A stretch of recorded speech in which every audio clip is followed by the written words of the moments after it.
নমস্কাৰ বন্ধুসকল, মই ৰাম কুমাৰে জনাইছোঁ আপোনালোকক মোৰ অন্য এটা ভিডিঅ'লৈ স্বাগতম। আজি আমি আপোনালোকক লৈ যাম এনেকুৱা এটা ঠাইলৈ য'ত নাৱেৰে চলাচল কৰে, আৰু তাত এখন গাঁৱৰ পৰা আন এখন গাঁৱলৈ যাবলৈ নাও ব্যৱহাৰ কৰা হয়। আজিৰ দিনতো যে তেনেকুৱা জেগা আছে, আজি আপোনালোকক আমি তালৈকে লৈ যাম আৰু আপোনালোকক দেখুৱাম যে জেগাখিনি কিমান ধুনীয়া। বলক তেনেহ'লে আৰম্ভ কৰোঁ। ইখন হৈছে বগৰীয়াটি গাঁওখন আৰু এইটো হৈছে ৰাস্তাটো কেঁচা যেন লাগিছে যদিও ৰাস্তাটো পকী ৰাস্তাহে, কিন্তু যিহেতুকে এইখন খেতি পথাৰ কৰা জেগা, ইয়াৰ পৰা মাটি আনোতে ট্ৰেক্টৰত আনোতে এয়া অৱস্থা। আৰু এইখিনিৰ পৰা নাই, এইখিনিৰ পৰা ভাঙা, এইখিনিৰ পৰা বিল। আৰু এই বিলখন আৰু এই গাঁওখনৰ বগৰীয়াটি গাঁওখনৰ মেইন বস্তুটো হৈছে এই তেতেলীজোপা। যোনে আহে বগৰীয়াটি গাঁও বুলি ক'লে এই তেতেলীজোপা মনত পৰিব মানে। আৰু এই সন্মুখত যে পজাটো দেখি আছে বন্ধুসকল, এই পজাটো হৈছে যিজন নাও চালক থাকে, সেই নাও চালকজন ইয়াতে জিৰণি লয় আৰু ইয়াতে থাকে তেখেতে।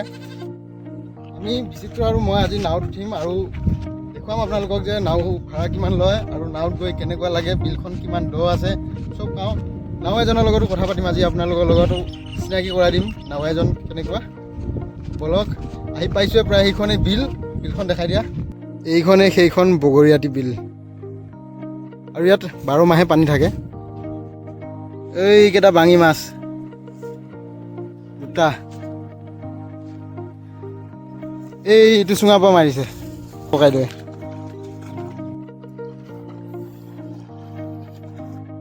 বিলৰ মাজত যে চুঙাটো পাতি থৈ আহে, পাতি থৈ দিয়াৰ পিছত অলপ সময় পিছত গৈ কিনে যে মাছ ধৰি আনে, সেইটো ছিষ্টেমেই হৈছে এইটো। তেখেতে বিলৰ মাজত চুঙাটো পাতি থৈ আহিলে, অলপ সময় গৈ পিছত চাইছে বাঙি মাছ দুটা ওলাইছে। এইটো চেপা বুলি ক'লে বুজি পায় নহয়, ইফালে এনেকৈ ৰাউণ্ডকৈ ঘেৰা দিব, মাজতে এটা ফাৰাক থৈ দিয়ে, এইখিনিতে পাতি দিয়ে চেপাটো। পানীটো যোনফালে উজাই যায় তাৰ অপজিট ছাইডত দি দিয়া যায়। পানীটো সিফালে বৈ আছে আৰু ইফালৰ পৰা মাছটো সোমাবহি। দেখুৱাই আছোঁ এইটো। এখন বগৰীয়াটি বিল বহুত ডাঙৰ। এইখন বিল ধৰক 12 মাহে পানী থাকে, কেতিয়াও কম নহয়। আপুনি যদি এতিয়াও ইয়াত যায় গম পাব যে 3-4টা মানুহ জইন দিলেও কিজানি ডুবি যাব, ইমান পানী থাকে। এতিয়াতো বৰষুণ দিছে আৰু বাঢ়িছে, বৰষুণ যিমানে দিব সিমানে পানী বাঢ়িব। এতিয়া বাৰিষাৰ ছিজনো আহিছে, ইয়াতো গোটেই উভয় নদী হৈ আপোনাৰ পাৰ হৈ যাব। এতিয়া কথাটো হ'ল ইয়াত বোলে বহুত ডাঙৰ মাছ পায়, কাৰণ এই বিলখন কেতিয়াও পানী নুশুকায়, কাৰণ এই বিলতে মাছ থাকে। বহুত ডাঙৰ বৰালি মাছ ইয়াত পোৱা যায়। যেতিয়া পানীটো উঠি যায় তেতিয়া ইয়াত মাছৰ উজান আহে, বহুত ডাঙৰ মাছ পোৱা যায়। আৰু আপোনালোকক নাওত উঠিব আছেই। ফাইনেলি আমি নাওত উঠিলোঁ। এয়া ভাইটি নাও চলাই আছে। ভাইটিৰ পেহাই নাও চলাই, কিন্তু আজি পেহা নাহিল বোলে। এইটো ঘাট, এইখন বিল আৰু এইটো ঘাট, ইয়াত গা ধুই আছে এইকেইটা। এই দুষ্টহঁত, আপোনালোকৰ বিশ্বাস হৈছেনে আজিৰ দিনতো যে নাওতে অহা যোৱা কৰে? উপায়টো নাই, সিখন গাঁৱৰ পৰা সিটো ছাইডৰ পৰা ইটো ছাইডলৈ নাওতে অহা যোৱা কৰি থকা হয়। বেছি পইচা নলয়, সিটো পাৰৰ পৰা ইটো পাৰলৈ আহিলে মাত্ৰ এজন মানুহৰ 5 টকা আৰু অহা যোৱা 10 টকা। এইখন বিল দেখিছেনে? আৰু ইয়াত ইহঁতে গা ধুই আছে, এই টিকলাকেইটাই। ভয় লগা কথা আকৌ।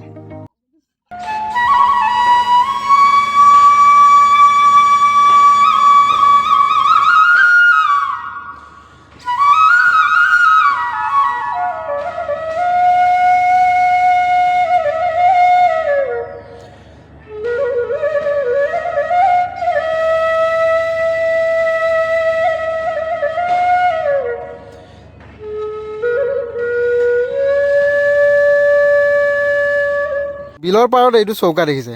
চৌকা মানে ইয়াত কিয় বনোৱা হৈছে, এইটো এটা চিন দেখিছে, এনেকৈ ৰাউণ্ড চাৰ্কেল এটা এনেকৈ বনোৱা হৈ আছে। এইটো মানে আপোনাৰ কি হয়, ইয়াত যেতিয়া খেতি কৰা হৈছিল, মাকৈ খেতি কৰা হৈছিল, তেতিয়া আপোনাৰ মানুহবিলাক ইয়াতে থাকে। এইখিনিতে সৰু সুৰা ঘৰ এটা বনাই কিনে ইয়াতে আছিল চাগে, সেইকাৰণে এইবোৰ কৰি থোৱা হৈছে। ইয়াত কাপোৰো আঁৰি থৈ দিয়া হৈছে। ইয়াতো আছে এইবোৰ কাপোৰ।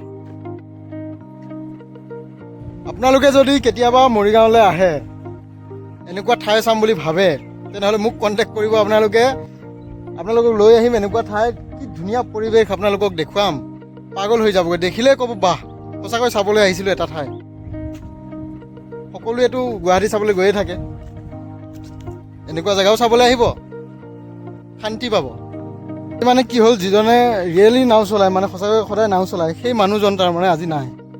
তেখেতৰ বেলেগ মানুহ ইয়াতে আছে, তেখেতে নাও চলা মানুহজন নাই ইয়াতে, সেইকাৰণে কিছুমান কথা সুধিব নোৱাৰিলোঁ আমি আকৌ উভতি যাম। অৰ্থাৎ 10 টকা 20 টকা দিব লাগিব আমি। মোৰ তাত খুচুৰা নাই, 100 টকা এটা আছে অনলি।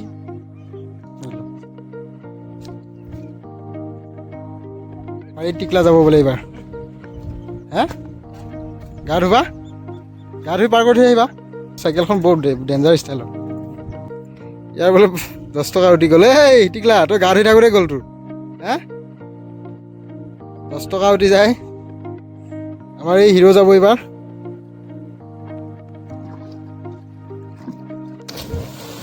বাহ, ক'ত ৰাখি এতিয়া?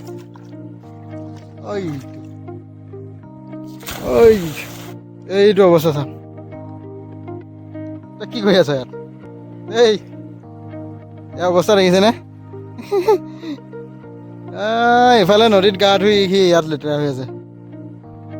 ফাইনেলি আপোনালোকক দেখুৱাব খুজিছোঁ যে এই বিলখনৰ মেইন কেছটো বৰ্তমান কি হৈ আছে। পিছফালে দেখিব পাৰিছে যে দুটা ঘৰ বনাই থৈছে। এই বস্তুকেইটা কি জানেনে? অৰ্থাৎ এই গাঁওখনলৈ, এই বিলখনলৈ এখন নতুনকৈ দলং আহিছে। দলংখন বনোৱা আৰম্ভ হ'ব, তাৰ বাবে ইয়াত আহিছে, আহিব, ঘৰ বনোৱা হৈছে। ত' ইয়াত এখন নতুন দলং আমি দেখা পাম। ধুনীয়া পদক্ষেপ এইটো। মোৰ চেনেলটোত আপোনালোকে নতুনকৈ আহিছে, চেনেলটো ছাবস্ক্ৰাইব কৰিবলৈ নাপাহৰিব। আৰু যদি ভিডিঅ'টো ভাল লাগিছে তেনেহ'লে লাইক এটা কৰিব, কমেণ্ট এটা কৰিব আৰু শ্বেয়াৰ কৰিবলৈ একেবাৰে নাপাহৰিব। আপোনালোকৰ এনেকৈ ছাপোৰ্ট পাই থাকিলে মই আগুৱাই যাম। ধন্যবাদ বন্ধুসকল। আমি এইখিনিতে আমাৰ ভিডিঅ'টো সামৰণি কৰিম আৰু আপোনালোকক লগ পাম নেক্সট এটা ভিডিঅ'ত। তেতিয়ালৈকে ছাবস্ক্ৰাইব কৰিবলৈ নাপাহৰিব। ৰাম কুমাৰ আন অফিচিয়েল।